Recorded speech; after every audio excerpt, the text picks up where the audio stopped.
Alors, dans le programme, il est noté que Stéphanie Fauré devait intervenir, mais en fait, elle était pas du tout disponible. Donc, on fait sans elle, mais on parlera un petit peu de son travail quand même. Donc, Frédéric, je la présente ou je la présente pas? Parce que je crois que beaucoup de gens la connaissent quand même. Alors, oui, oui, bonjour. Donc, je suis Frédéric Haas et je suis patiente partenaire depuis 5 ans maintenant. À la suite de ma formation en DU dans du soin, partenariat patient avec le public. Et ensuite, un certain nombre de formations complémentaires, notamment la formation en éducation thérapeutique du patient, donc j'ai beaucoup parlé hier. Mais là, aujourd'hui, je vais passer la parole à Magali, parce qu'on va parler de notre partenariat dans la co-construction de l'enseignement en orthophonie. Merci. Donc, tu arrives à temps là? Regarde, on commence. Tu as juste raté une présentation. Alors, moi, je suis donc Magali Payne, je suis orthophoniste, et puis orthophoniste depuis longtemps, vous voyez bien, à ma tête, ça fait 35 ans. Donc j'ai suivi l'évolution de la médecine, c'est-à-dire que en début de pratique, on était un peu omniscient, on se permettait, et ça a duré encore, de ne pas donner le diagnostic à nos patients, de ne pas donner les comptes rendus bilan. Enfin, on faisait un peu comme on voulait. Et puis, moi, je n'étais pas très à l'aise dans ce fonctionnement-là. Donc, bon, voilà. J'ai tracé ma route jusqu'à arriver finalement dans les années vers 98-99.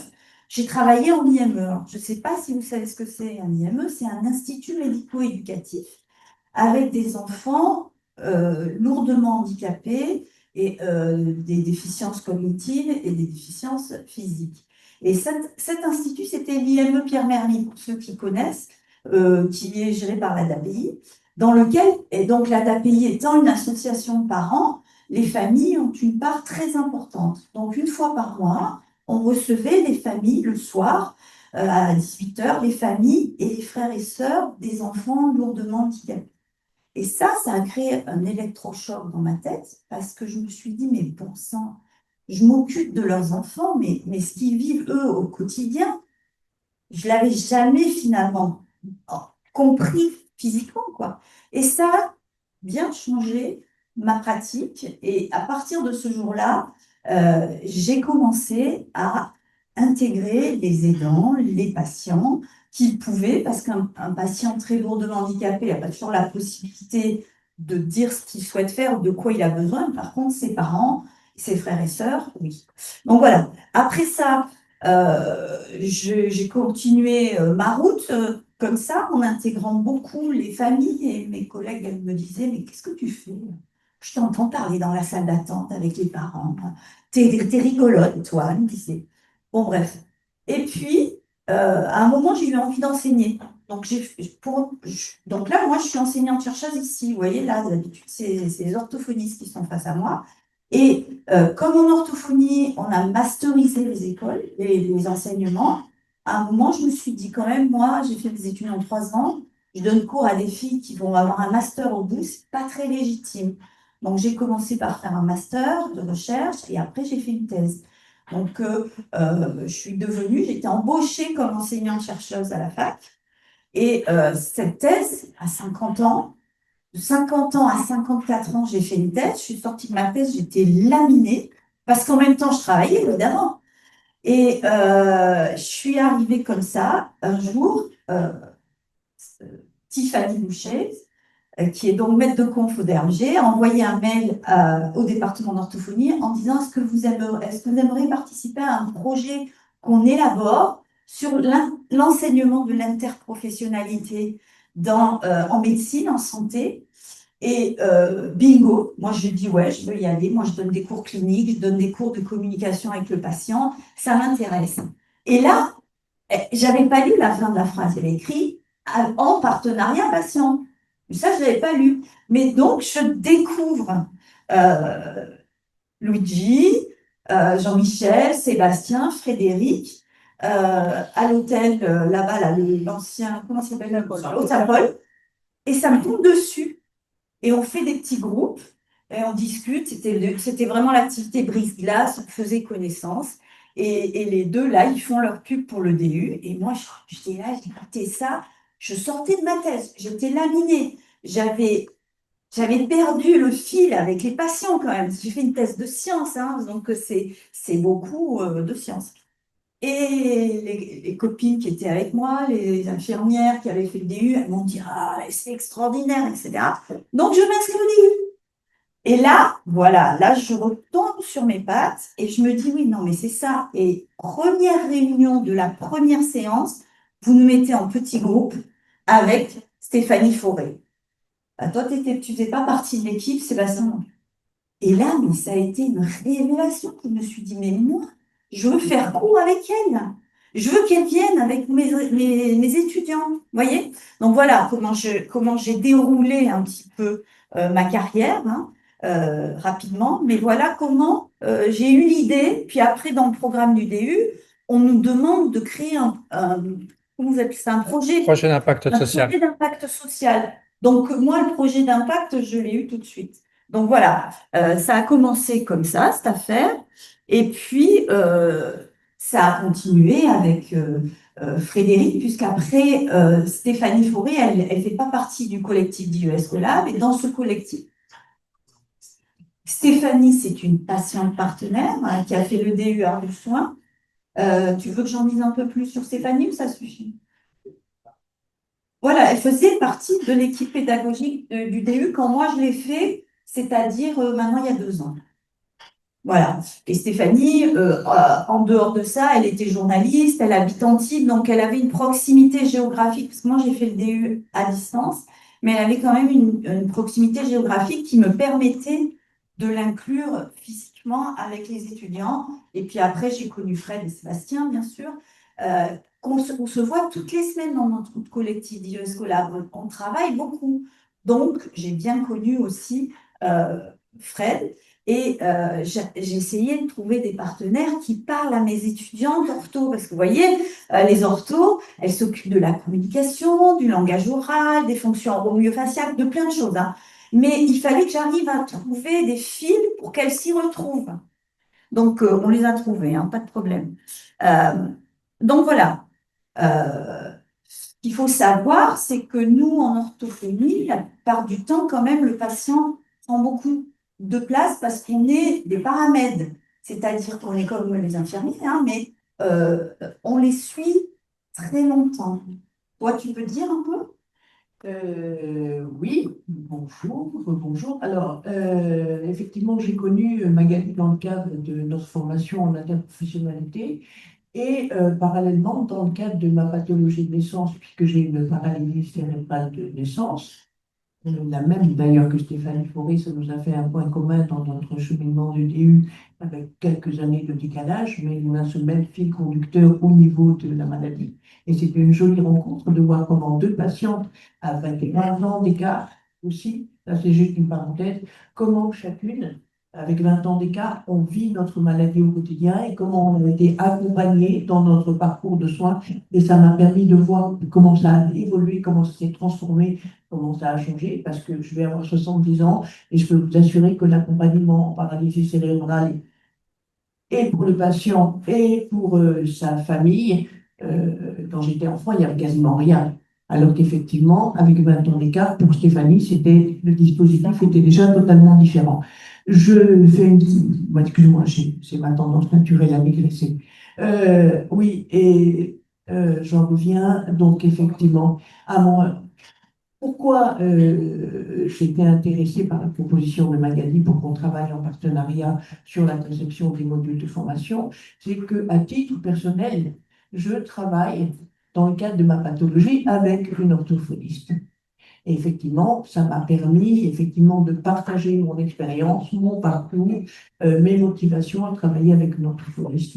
Et je pourrais en dire un petit peu plus après si vous le souhaitez. D'accord. Ok. Donc, en gros, juste pour vous dire, les orthophonistes travaillent énormément avec les maladies chroniques et donc accompagnent pendant longtemps les patients, ce qui crée une grande proximité avec eux. Donc, on est de tendance naturelle à être proche de nos patients. Et donc, il me semblait que vraiment l'approche en partenariat patient, ça pouvait s'intégrer là-dedans. Et d'ailleurs, il y a eu pas mal de recherches de la part des orthophonistes qui ont, voilà, qui ont participé, je crois, au DU. Je ne sais pas si Ilona Verba elle a participé. Non, Ah, non. elle a participé au premier colloque sur le partenariat qu'on a organisé. Voilà. Donc, cette étudiante, Ilona Verba, enfin, qui était étudiante à l'époque où elle a fait son enquête, qui maintenant est orthophoniste, elle a fait une enquête auprès de 1000 orthophonistes en France pour leur demander qu'est-ce que vous connaissez du partenariat patient, est-ce que vous travaillez en partenariat patient, etc. Et ça, c'est une enquête qui a 4 ans maintenant.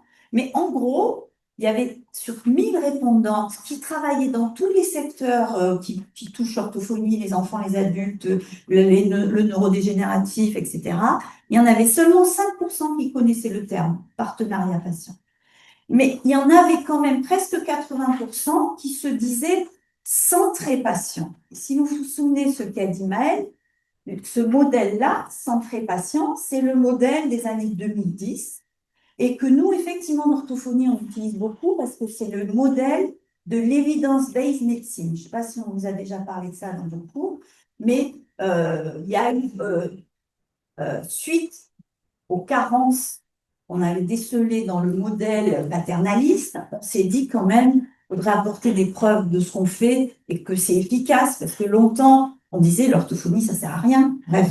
Donc, en gros, elles sont centrées patient, c'est-à-dire le patient est au centre de leurs préoccupations et elles gravitent autour avec les autres professionnels. Mais ce que dit Ilona Verba aussi, c'est qu'en gros, elles se disent, toutes ces orthophonistes, alors profession à 99% féminine, hein, c'est pour ça que je mets souvent le féminin, qu'elles manquent de formation et de ressources. Et vous verrez que ça se retrouvera encore à la fin de notre enquête avec nos étudiantes. Mais en gros, elle dit comme conclusion, il faut inclure le partenaire patient dans la formation initiale. C'est là que ça va porter ses fruits. En co-construisant des activités pédagogiques et pour apprendre à intégrer le patient dans les décisions qui le concernent. Donc moi, je me suis inscrite là-dessus et aussi dans le travail de Mireille Kerland, qui, elle, a fait le DU Art du soin avec vous. Donc, Mireille Kerland, c'est quelqu'un d'important pour le microcosme orthophoniste, parce que c'est Madame Éthique. Mireille, elle a beaucoup travaillé sur l'éthique et sur les réflexions de cet ordre-là, un peu philosophique. Et elle a écrit un article où elle explique qu'en fait, nous, en orthophonie, on travaille sur ce triptyque-là, là, je vous ai mis au tableau. On doit prendre nos décisions, c'est ce qu'on enseigne à nos étudiants, en fonction des données de la recherche, des résultats prouvés, en fonction de notre expertise clinique et en fonction des préférences du patient. Sauf que, concrètement, il s'avère que les préférences du patient, on ne sait pas trop les traiter. Et que souvent, on va fourguer des protocoles tout faits parce qu'on sait que ça marche et que ça ne va pas forcément marcher parce que le patient n'est pas bon pour ça, parce qu'il y a autre chose. Bref. Donc, en gros, on a un petit déséquilibre et elle dit, en fait, qu'il ne nous manque pas grand-chose parce qu'on connaît la singularité du patient, on connaît leur récit de vie, on reconnaît leur savoir expérientiel, on s'y accroche. Et donc, on a quand même une pratique réflexive et beaucoup d'intérêt pour la narration. C'est vrai qu'en orthophonie, on est plutôt des gens de lettres. Donc, on écoute, on écrit, on transpose, etc. Donc, en fait, elle dit qu'il en faut peu pour qu'on intègre les choix du patient dans notre travail. Du coup, moi, je me suis dit, on va tenter notre chance. Il y a quelques expériences qui ont été faites à Lyon, mais c'est toujours très ponctuel. C'est 2 heures de TD avec un partenaire patient. C'est Mireille Kerland qui, elle, est en fin de carrière professionnelle. Donc, en fait, elle fait de la formation au partenariat patient avec une patiente pour apporter la formation aux orthophonistes qui sont déjà professionnels. Donc, en gros, nous, on a créé un parcours. Alors, c'est vrai qu'au départ, je suis partie un peu, moi, très vite, bille en tête, parce que on était en janvier, je crois, 2024, quand j'ai fait le DU. Hein. Et moi, je donnais mes cours à ce moment-là. Donc, il fallait que j'y aille tout de suite. Donc, j'y suis allée. Et puis après, j'ai recruté la partenaire patient pour m'accompagner. Donc, j'ai posé des bases. Alors, elles étaient en L3. C'était mes cours de L3 sur le bilan qui s'appelait bilan en orthophonie. Et là, je me suis dit, bah, mes cocottes, en prérequis, ce qu'il faut que vous connaissiez, c'est le modèle de Montréal. Qu'est-ce que c'est que co-construire des cours? Et donc, j'ai commencé là-dessus, je leur ai fait 2 heures de CM. Donc là, je vous ai mis au tableau le récapitulatif de ce qu'elles ont reçu, nos étudiants de Master 1, qui sont actuellement en Master 2, et sur lesquels on a évalué l'impact de notre travail. Parce qu'en gros, en conclusion, vous allez voir un peu ce qui a changé dans leur pratique. Donc, elles ont eu jusqu'à présent 9 heures de cours, enfin même plus. Elles ont eu 9 heures de cours avec moi et un partenaire patient qui était soit Stéphanie, qui a fait 3 heures, soit Frédéric, qui a fait 6 heures. Et elles ont eu aussi 2 heures de cours toutes seules avec Frédéric et Florence Ligori, qui est une autre partenaire patiente formée au DER du soin et qui est venue prêter main forte à Fred, qui ne voulait pas être toute seule. Et donc là, pour cette année, on n'a pas encore décidé ce qu'on fait, mais on va vous en parler. Donc voilà, je leur ai dit, voilà, vous connaissiez ce que c'est que ce terme de partenariat patient. Qu'est-ce que c'est que le modèle de Montréal et comment on l'applique à l'evidence-based medicine. Et aussi, moi, je leur parle beaucoup du comité national éthique et de ce que c'est que la relation de soins, parce que je trouve que leur définition, elle dit bien la collaboration entre le soignant, le soigné et les compétences spécifiques de chacun. Parce que nous, en orthophonie, par exemple, on nous dit, bon, ben, votre travail avec un enfant dyslexique, ça va être d'améliorer la vitesse de lecture de cet enfant-là. Mais vous le voyez une demi-heure par semaine. Moi, j'ai très vite fait le calcul. Je me suis dit, ce gamin-là, s'il ne travaille pas ce que moi je lui fais faire, s'il ne s'entraîne pas à la maison, ça n'aura aucun effet. Parce qu'une demi-heure par semaine, même pas 54 semaines par an, parce qu'il y a les vacances, il y a les absences, 30 semaines par an, c'est à tout casser 15 heures avec moi. Et le reste du temps, il est en famille. Donc voilà, mon calcul, il était là. Et ça, je voulais qu'elle l'entende et qu'elle l'intègre tout de suite dans leurs soins. Donc, euh, voilà, je vous ai juste mis mon chapitre. La section de mon chapitre, c'était les prérequis. Bon, évidemment, le rôle d'orthophoniste, ça, vous en doutez, mais on passe.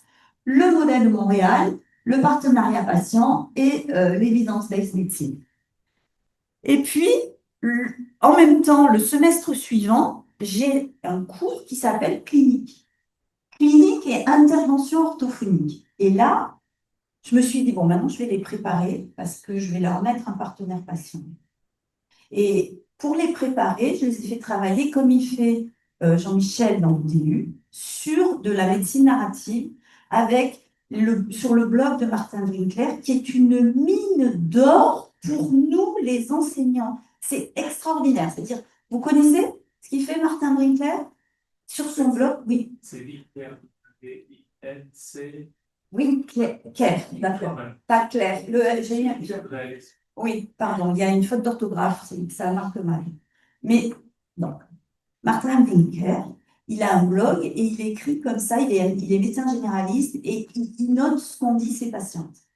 Et parce alors, il est médecin généraliste, mais il a une consultation de gynécologie dans un hôpital, enfin, il avait, hein, voilà. Et il note tout ça. Et donc, je leur ai fait travailler exactement comme ils font eux, là, en DU, c'est-à-dire vous allez venir des soignés. Je ne m'occupe plus de vous, futur orthophoniste. Je m'occupe de vous qui êtes déjà allé chez le médecin, qui avez déjà eu des expériences. Et là, ça a fait émerger les vécus, ça a fait émerger la parole déjà. Et donc, elles ont travaillé sur un soignant bienveillant, sur qu'est-ce que c'est que la bienveillance, etc. Et ensuite, elles nous ont apporté des cas cliniques. Et on a travaillé avec Stéphanie Forêt, donc pas Frédéric, mais Stéphanie. Stéphanie, elle leur a fait un Zoom un soir, parce qu'elle a un peu de mal à se déplacer. Donc pour elle, c'est difficile de venir à la fac. Donc les étudiantes, elles se sont connectées, elle s'est présentée. Et elle leur a dit, voilà comment moi je voudrais qu'on travaille. Vous allez m'apporter des cas cliniques, c'est-à-dire pendant vos stages, qu'est-ce qui vous a posé problème?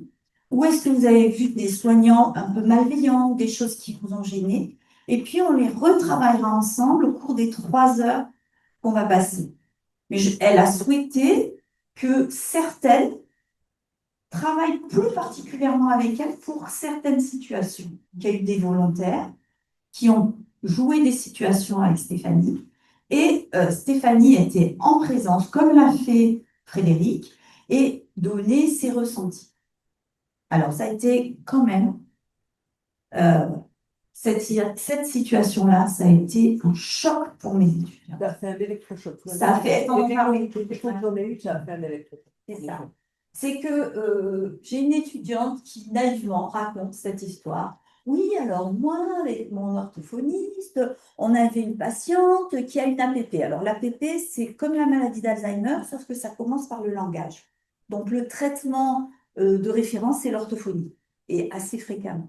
Et la dame, elle a un certain standing, donc elle a décidé qu'elle allait faire plein de voyages avec son mari. Donc nous, on a l'impression qu'elle fait un déni de sa maladie. Et d'ailleurs, l'orthophoniste lui a dit, elle leur a dit, bon, ben, c'est très bien vos voyages, hein, mais à la fin, il ne faudra pas vous plaindre si vous ne parlez plus.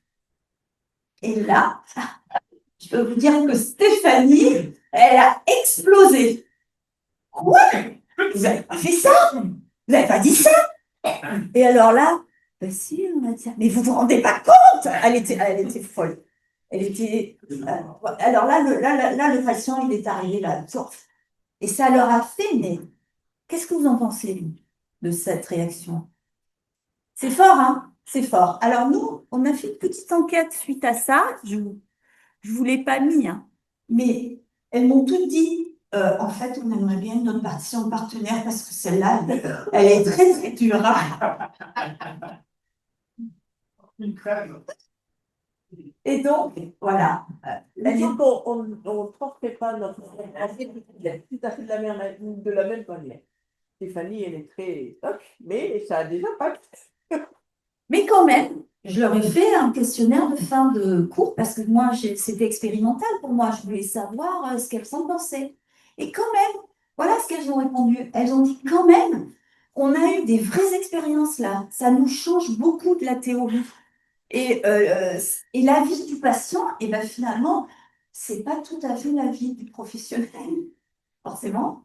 Et donc, elles disent, ben, on a mieux compris les besoins, on a mieux compris son ressenti, ça nous confronte. C'est tout à fait ce qu'ont dit Maëlle et Sébastien tout à l'heure. Ça nous confronte à une meilleure ouverture, ça nous confronte avec plusieurs points de vue. On prend conscience de ce qui est le patient, ça nous donne une meilleure ouverture d'esprit, puis on va se décentrer en stage. Et oui, parce qu'elle trouvait ça normal qu'on dise à notre patiente, si vous venez pas, ben vous allez régresser, vous ne parlerez plus. Ben oui, mais voilà, on ne dit pas ça à un patient quand même, enfin, même si c'est quand même une pro qui l'a dit. Et en plus, je peux vous dire, sa maître de stage, c'est quelqu'un qui est une bonne orthophoniste, qui n'est pas forcément malveillante, mais elle n'avait pas ça en tête, hein, la fille, hein. Et donc, elles ont décidé qu'elles allaient moins se focaliser sur la technique. Elles avaient compris un petit peu comment on construit une relation et l'importance des mots qu'on emploie. Et donc, voilà qu'on décide l'année suivante, on change de patient partenaire parce que Stéphanie, elle est gentille, mais Fred, elle est encore plus. C'est pas ça, mais je me suis alors. Avec le micro. C'est peut-être un point commun à personne avec paralysie cérébrale, mais je pense qu'on a une telle niaque de vivre et de vivre au quotidien avec une paralysie cérébrale quand vous avez des muscles qui sont très spastifs, très douloureux. On s'est forgé un caractère fort, très fort. Et disons que la différence entre Stéphanie et moi, c'est qu'on a 20 ans d'écart, que moi j'ai appris à arrondir les angles par la force des choses, et puis parce que comme j'avais envie d'entrer dans la pédagogie, je me suis dit que en m'appuyant sur la communication bienveillante et le choix des mots que je pouvais utiliser en transmettant, j'aurais probablement plus d'impact en disant vous faites chier, tapez sur la table et fermez la porte. Voilà. Donc, en fait, elles nous disent quand même dans cette enquête qu'elles aimeraient, bon, voir d'autres patients incompris, d'autres pathologies, augmenter la co-construction, c'est-à-dire que là, comme on n'avait que 3 heures, c'était assez restreint, il n'y avait que quelques étudiantes volontaires qui l'avaient fait. Et puis, elles voulaient plus de séances pour plus d'échanges. Donc là, euh, Frédéric, alors, on va parler d'un détail un peu trivial, mais qui a son importance, c'est que Frédéric, elle était OK pour faire 8 heures et on ne savait pas comment on allait la payer. Mais on s'est débrouillé, elle a été payée et je remercie le département d'orthophonie qui a sorti de sa poche parce que par contre, la fac, ce n'était pas possible. Voilà. Donc, on a décidé avec Frédéric, je l'ai embarqué avec moi, et qu'on allait faire 10 heures de cours, donc moi 2 heures préparer, présenter ce qu'on allait faire, et le reste avec Frédéric. Voilà. Et on leur dit ben, la même chose à peu près que la dernière fois, cherchez dans vos expériences de stage des moments où il y a eu des difficultés de communication entre le patient et son soignant. Vous y avez assisté. Alors, on les a mis un peu sur la piste. C'était le déni de soins, l'annonce des diagnostics, les moments un peu difficiles quand même, hein. Donc, voilà. Et donc, tu te souviens comment on a fait? Elles nous ont envoyé pour le 20 janvier 2025 toute leur situation. Et nous, on les a lus ensemble et on les a dispatchés par thème. Et on a construit 4 séances par thème. Elles ont travaillé en sous-groupe pour pouvoir approfondir un petit peu le cas présenté. Et ensuite, effectivement, on les a mis en situation.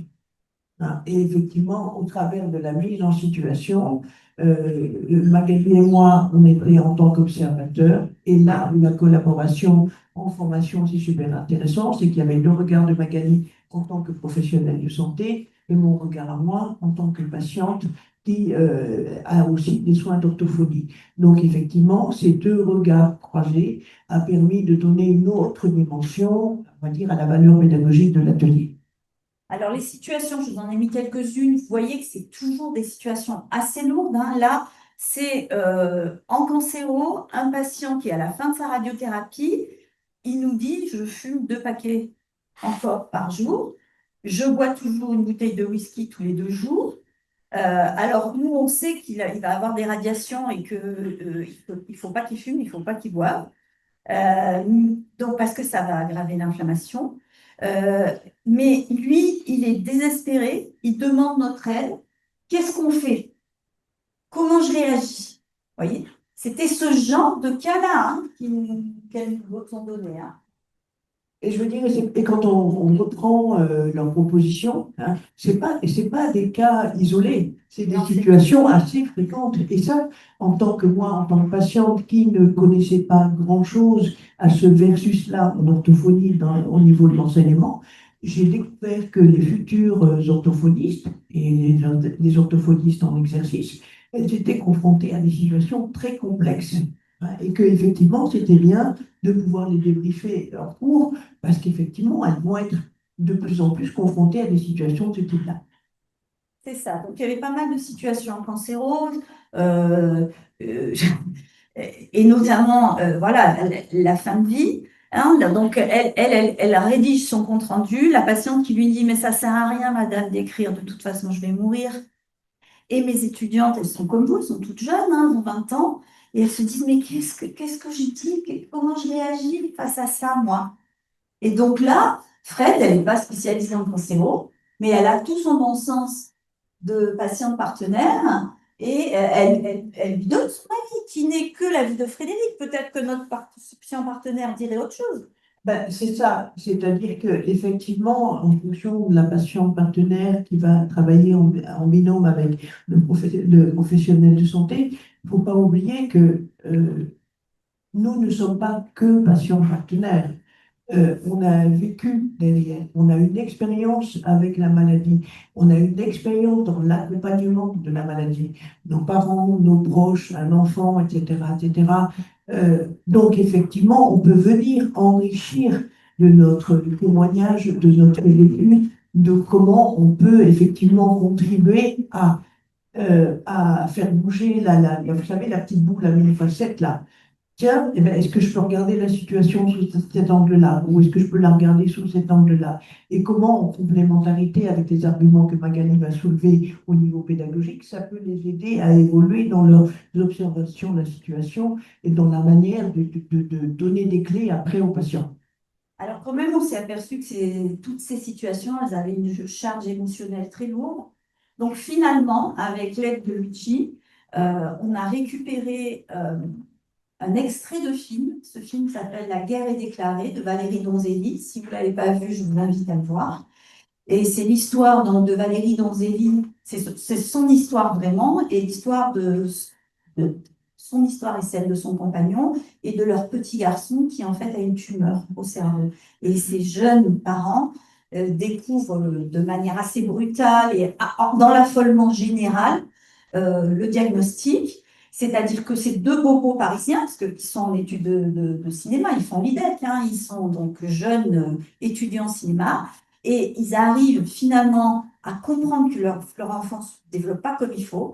Et ils finissent dans l'affolement à descendre à Marseille. Elle part en train avec son bébé à Marseille pour qu'on lui pose le diagnostic chez quelqu'un. Elle connaissait quelqu'un qui connaissait le professeur Fitoussi. Ils descendent à Marseille. Et l'annonce du diagnostic, à un moment, elle court dans les sous-sols de la Timone en hurlant. Et on avait parmi nous, voilà, une étudiante qui a fait ses stages à la Timone et qui a reconnu les couloirs. Ouais. Et ça a été, voilà, des moments très forts qui font ressurgir l'émotion, la colère aussi, qui permettent ensuite d'aplanir les situations. Ça leur fait vivre, c'est un peu le psychodrame. Je ne sais pas si vous connaissez le psychodrame, moi je suis vieille, j'ai fait du psychodrame, et on vit des situations fortes comme ça en cours, on joue, et ça permet à l'émotion de se libérer une fois, et la fois d'après, dans la vraie vie, quand on va le vivre en vrai, cette émotion, on la reconnaîtra, on l'a déjà vécue, on sait qu'on peut le passer outre. Donc on était là-dessus. Donc ensuite, il y a eu 2 heures de cours entre Florence et toi. Tu veux parler rapidement de ces 2 heures de cours? Tu te rappelles ce que vous avez fait? Alors, très honnêtement, je me rappelle pas trop ce Moi, qu'on je a sais, fait. hein. J'y étais pas, mais je sais, hein. Oui, tu peux donner le contexte et puis après j'ajouterai moi comment on l'a vécu avec Florence. Voilà, donc en fait, moi, je ne pouvais pas être à un cours, j'étais prise ailleurs. Donc j'ai dit, après, c'est pas grave, tu y vas et tu fais. Et là, elle a dit, moi, je veux pas y aller toute seule. Donc je vois ça avec Florence. Florence l'a accompagnée. Et ce qu'elles ont fait, c'est qu'elles ont raconté leur histoire. Voilà. Je ne me rappelais plus si on était parti d'une situation Non. clinique ou pas. Euh, oui, je pense que ce qui m'a impacté beaucoup pendant cette séance, et Florence aussi, c'est que finalement, les étudiants en santé, ils sont demandeurs, entre guillemets, des récits de nos parcours de vie et d'expériences de vie. Alors, c'est là où la posture d'un patient partenaire, ça me semble important de faire la parenthèse là-dessus, c'est on n'est pas là pour être dans le pathos du tout, ni se plaindre de ce qu'on vit au quotidien. Donc, je pense, et Sébastien pourra le confirmer aussi, je pense que l'accompagnement que nous recevons du Centre d'innovation partenariat patient et de nos tuteurs si besoin, nous a beaucoup aidé à savoir comment on parle de notre vécu avec la maladie de façon à ce que ce soit pédagogique. Mais les étudiants ont besoin d'entendre notre vécu avec la maladie. Qu'est-ce que c'est au quotidien? Par exemple, je vais donner mon exemple parce que c'est celui que je connais le bien, mais Sébastien pourrait en donner un autre. Qu'est-ce que c'est au quotidien de vivre avec une paralysie cérébrale? Donc, je vous le fais court. Hein. Florence, elle aurait pu parler de sa situation d'obésité, etc., etc. Dans le panel des patients partenaires qui sont en action, entre guillemets, il y a une certaine panoplie de pathologies. Donc, ça pourrait faire plein d'accompagnements de patients personnels différents. Quand on se lève le matin avec une paralysie cérébrale, déjà, on ne sait pas si on va pouvoir mettre les deux pieds par terre. On ne sait pas quel est le degré de notre spasticité, c'est-à-dire le degré de contracture de nos muscles, en fonction de comment on a dormi, comment on était positionné dans le lit, comment, enfin plein de choses, tout ce qui a pu se passer au niveau émotionnel, professionnel, de fatigue, de douleur dans la journée précédente, dans la nuit, etc. Donc effectivement, c'est juste pour donner un exemple concret de quand on vit avec un handicap ou une pathologie chronique, ce qui se passe là maintenant n'est pas forcément fait dans une heure. Et que ce qui est important de faire comprendre à un futur professionnel de santé, c'est que chaque patient est singulier et a son histoire et son parcours de vie. Et ça, je pense que le fait de pouvoir témoigner, de pouvoir expliquer ça à des étudiants en médecine, eh ben, c'est du pratico-pratique et c'est du concret et c'est du terrain. Donc, je parle de ça, mais je pourrais parler de plein d'autres choses. Et effectivement, entre guillemets, ils sont demandeurs de connaître qu'est-ce que c'est au quotidien, dans le concret, un patient. Ouais, c'est ça. Donc, suite à tout ça, on a fait à nouveau un questionnaire qu'on a co-construit, là pour le coup, avec Fred, les étudiantes, certaines étudiantes volontaires et moi. Je vous mets pas toutes les questions, il y avait 13 questions. On leur a demandé est-ce que leur positionnement clinique avait été modifié par cette expérience? Qu'est-ce que ça leur avait apporté, l'implication du partenaire patient? Est-ce que ça a vraiment aidé à améliorer la communication avec le patient? Parce que c'était un peu l'objet du cours, le patient et son entourage. Et est-ce qu'ils avaient l'impression d'être suffisamment formés au partenariat patient? Euh, et est-ce qu'ils vont intégrer un patient partenaire dans la pratique? Donc, qu'est-ce que ça donne? Au niveau du positionnement clinique, c'est un transfert total. 100% de satisfaction dans le changement dans le positionnement clinique. Donc, elles se sont décentrées, 70%. Elles ont compris l'impact des mots, de la communication dans le soin. Elles ont modifié leur posture professionnelle, leur savoir-être. Elles ont compris ce que c'était que le partenariat patient, c'est important quand même. Elles ont remis en question certaines de leurs pratiques à 35%. Donc 100% notent une amélioration de leur conscience de ce que c'est que la communication. Elles sont satisfaites parce qu'elles ont l'impression qu'elles vont mieux gérer les situations délicates, qu'elles vont adapter leur discours aux patients, qu'elles vont prendre en compte le vécu du patient et que les points forts, c'est qu'elles allaient pouvoir transférer dans la pratique. Globalement, meilleure posture, meilleure préparation, authenticité, donner de la place au patient. Elle parle beaucoup de la complémentarité entre la patiente partenaire et l'enseignante. Et elles ont dit, ça revient à plusieurs reprises, c'est-à-dire qu'en fait, quand elles ont vu les patientes partenaires toutes seules, elles ont beaucoup aimé, mais je pense que c'était extrêmement émotif et qu'elles auraient aimé que je sois là pour récupérer l'émotion et en faire quelque chose. Elles ne le disent pas comme ça, mais elles disent qu'en gros, elles préfèrent quand je suis là que quand je ne suis pas là, parce que j'oriente les choses. D'accord, ça, on a compris. Elles notent le professionnalisme des partenaires patients, leur capacité à s'exprimer de manière très délicate. Après, elle demande à ce que les patients partenaires soient encore plus centrés sur notre cœur de métier. Donc là, c'est notre faute. Parce que ce que Fred, elle a fait là, de vous expliquer sa pathologie, sa relation avec son orthophoniste, on n'avait même pas pensé à le faire. Alors oui, alors je peux, alors On va le faire. tu veux finir ça et après je. Oui, pour la conclusion? Comme tu veux. D'accord. Donc, en gros, on va... voilà. On va noter que de leur côté, ça a eu un impact émotionnel très très fort. Elles notent le courage. Il y en a qui sur le questionnaire qui félicitent Frédéric pour je vous tire mon chapeau, grande bienveillance, ouverture d'esprit, sincérité, émotion, création d'un climat de confiance, pardon, et absence de jugement. Conscience évidemment, hein, bah oui. Donc voilà, et je laisse la parole à Frédéric pour qu'elle nous dise effectivement, elle, quel impact ça a eu sur elle, cette expérience? Euh, Moi, tu m'as dit, j'adore faire ça. ah oui, oui. Voilà. C'est-à-dire que, étant donné que je travaille avec une orthophoniste de façon hebdomadaire, voire bi-hebdomadaire depuis maintenant 5 6 ans, euh, c'était intéressant pour moi de pouvoir transposer ce que je vivais dans mes séances avec mon orthophoniste, surtout qu'elle a plusieurs approches phoniques. Elle pratique de la respiration pneumophonique, elle pratique du neurofeedback, elle pratique du travail sur l'élocution. En l'occurrence, au départ, j'avais effectivement un gros blocage au niveau des mâchoires. Donc j'avais l'impression d'avoir la bouche ouverte, les gens me disaient, mais ouvre la bouche.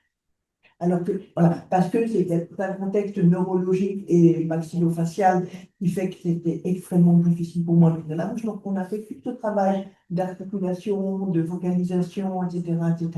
Parce que là, comme montrait une des premières diapos, le champ d'intervention d'une orthophoniste, c'est énorme, tout ce que ça peut améliorer effectivement au quotidien. Donc, avec mon orthophoniste, effectivement, quand j'arrive chez elle, parce qu'on a effectivement tissé une relation de confiance, je ne saurais pas, en tant que patiente, travailler et me soigner avec des professionnels de santé s'il n'y avait pas cette relation de confiance.